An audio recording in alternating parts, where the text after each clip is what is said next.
ಮಕ್ಕಳ ಕಳ್ಳರು ಎಂದು ಭಾವಿಸಿ ಮಹಿಳೆಯರ ಮೇಲೆ ಹಲ್ಲೆ ನಡೆದಿರುವಂತಹ ಘಟನೆ ರಾಮನಗರದ ಟೌನ್ ಟಿಪ್ಪು ನಗರದಲ್ಲಿ ನಡೆದಿದೆ. ಬುರ್ಖಾ ಧರಿಸಿ ಕಾರಿನಲ್ಲಿ ಬಂದಿದ್ದಂಥ ಮಹಿಳೆಯರು 7 ಅಪರಿಚಿತ ಮಹಿಳೆಯರಿಗೆ ಸ್ಥಳೀಯರು ಥಳಿಸಿದ್ದಾರೆ. ಮಕ್ಕಳ ಕಳ್ಳರು ಅಂತ ಭಾವಿಸಿ ಥಳಿಸಿ ಆ ಬಳಿಕ ಮಹಿಳೆಯರನ್ನ ಪೊಲೀಸರಿಗೆ ಒಪ್ಪಿಸಿದ್ದಾರೆ ಜನ ಅನ್ನುವ ಮಾಹಿತಿ ಲಭ್ಯವಾಗ್ತಾ ಇದೆ. ರಾಮನಗರ ಟೌನ್ನಲ್ಲಿ ನಡೆದಿರುವಂತಹ ಘಟನೆ ಇದು.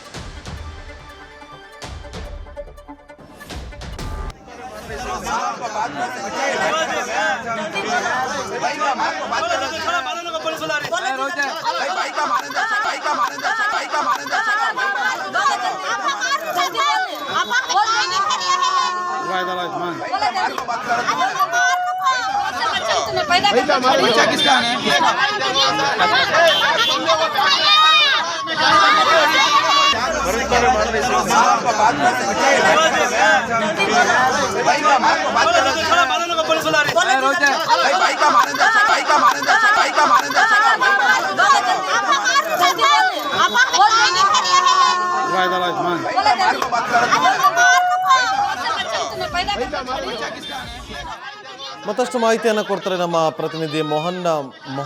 ಮಕ್ಕಳ ಕಳ್ಳರು ಅಂತ ಹೇಳಿ ಭಾವಿಸಿ ಈ ರೀತಿಯಾಗಿ ಹಲ್ಲೆ ಮಾಡ್ತಿದ್ದಾರೆ. ಜನರಿಗೆ ಅನುಮಾನ ಪಡೋದು ತಪ್ಪಲ್ಲ, ಆದರೆ ಕಾನೂನನ್ನು ಕೈಗೆತ್ಕೊಳ್ಳೋದು ಬಹಳ ದೊಡ್ಡ ತಪ್ಪು. ಆ ಮಹಿಳೆಯರ ಕೈಯಲ್ಲಿ ಚಿಕ್ಕ ಮಗು ಇದೆ, ಆದರೂ ಕೂಡ ನೋಡಿ ಹೊಡಿತಿದ್ದಾರೆ.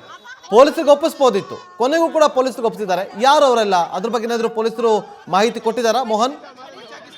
ಸದ್ಯ ನಾಗೇಂದ್ರ ಬಾಬು, ಏನು ಈ ಪ್ರಕರಣಕ್ಕೆ ಸಂಬಂಧಿಸಿದಂತೆ ಸಾಕಷ್ಟು ರಾಮನಗರ ನಗರದಾದ್ಯಂತ ಸಾಕಷ್ಟು ಕುತೂಹಲ ಮೂಡಿಸಿತ್ತು. ಅದರಲ್ಲೂ ಕೂಡ ಏನು ಬುರ್ಕವನ್ನ ಧರಿಸಿ ಕಾರಿನಲ್ಲಿ ಬಂದಂತಹ ಮಹಿಳೆಯರು ಕೂಡ ಬೇರೆ ಯಾರು ಅಲ್ಲ, ಇದೇ ಟೌನ್ ಏನು ಸ್ಥಳೀಕರಾಗಿರ್ತಕ್ಕಂಥದ್ದು. ಅಂದ್ರೆ ಬೆಂಗಳೂರು ಹೊರವಲಯದಲ್ಲಿರ್ತಕ್ಕಂತಹ ಮಹಿಳೆಯರು ಇಲ್ಲಿ ಸಂಬಂಧಿಕರ ಮನೆಗೆ ಬಂದಿರ್ತಾರೆ. ಇಂತಹ ಸಂದರ್ಭದಲ್ಲಿ ಮಗುವನ್ನ ಎತ್ತಿಕೊಂಡು ಮುದ್ದಾಡ್ಲಿಕ್ಕೆ ಹೋಗ್ತಾರೆ. ಹೀಗಾಗಿ ಅವರನ್ನ ಮಕ್ಕಳ ಕಳ್ಳರು ಎಂದು ಭಾವಿಸಿ ಸದ್ಯ ಸ್ಥಳೀಯರು ಥಳಿತವನ್ನ ಮಾಡಿರ್ತಕ್ಕಂಥದ್ದು. ಹೀಗಾಗಿ ಏನು ಪೊಲೀಸರಿಗೆ ಒಪ್ಪಿಸುವ ಬೇಕಾದಂತಹ ಇಲ್ಲಿಯ ಸ್ಥಳೀಕರು ಏಕಾಏಕಿ ಅವರಿಗೆ ಥಳಿಸಿರುವಂತಹ ಘಟನೆ ಕೂಡ ಸದ್ಯ ನಡೆದಿರ್ತಕ್ಕಂಥದ್ದು.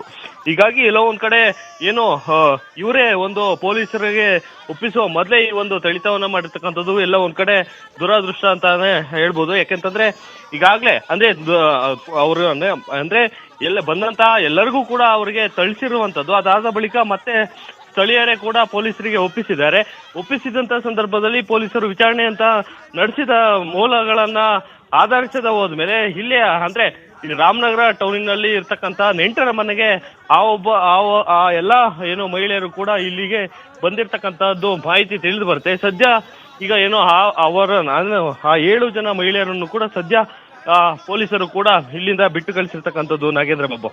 Okay, thank you Mohan. News first ಪ್ರತಿಕ್ಷಣ ನಿಮ್ಮೊಂದಿಗೆ.